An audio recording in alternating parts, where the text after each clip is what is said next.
So real quick before we start, I just did a YouTube search for this technique while I was editing. And yes, I edit at my table saw. And I found that there are a ton of videos on the same subject. But in the spirit of spreading as much knowledge as possible, I figure we might as well just go ahead with it. So hope you enjoy. Take it away, Sean.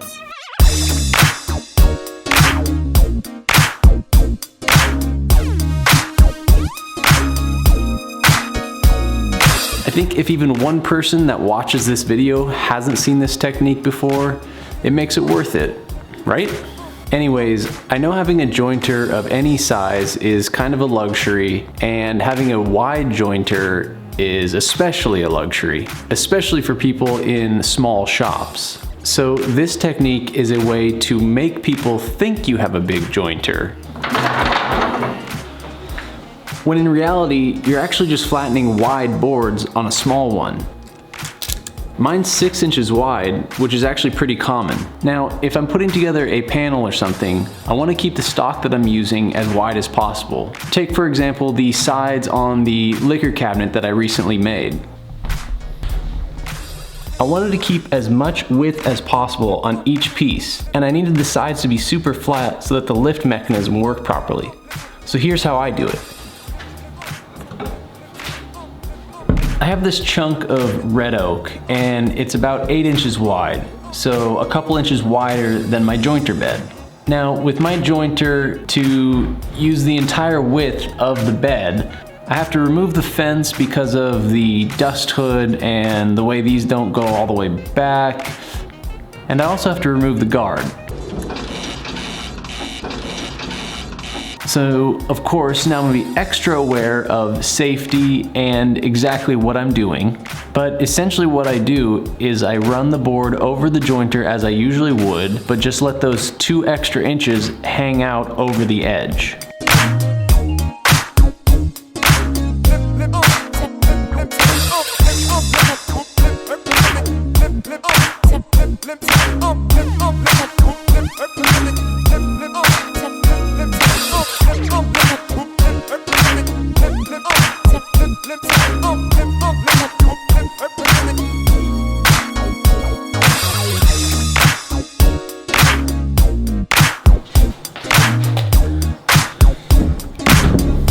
Now what I have is a board with the majority of one side perfectly flat, and I can start using my planer to flatten the other side. But what I need to do here is reference only the jointed area of this side against the planer bed.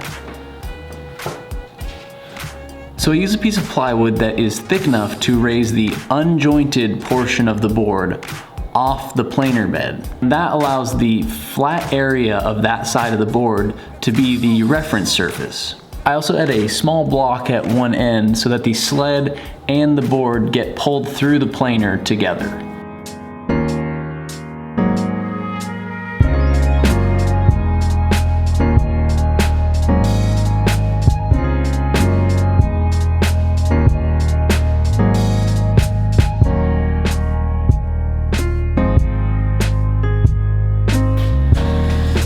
So now that I have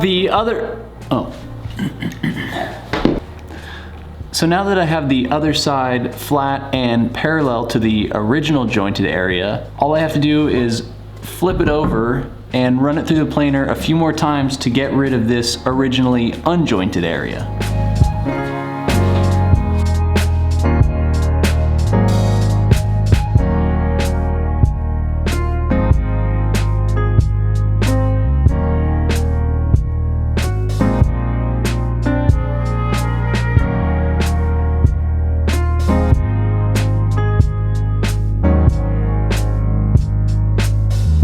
And now we have a wide board that is totally flat, and we did it with just a little 6-inch jointer. Pretty good trick. So there you go. Hopefully at least one person got something out of this. If so, then I've done my job. And of course, thank you for watching. I really appreciate it. This time I'm gonna leave you with a catchphrase that I legitimately think is good, which might actually mean it's bad. I don't even know anymore. Anyways, here it is. Always remember that when it comes to your jointer, Size doesn't matter when you're getting your boards flatter.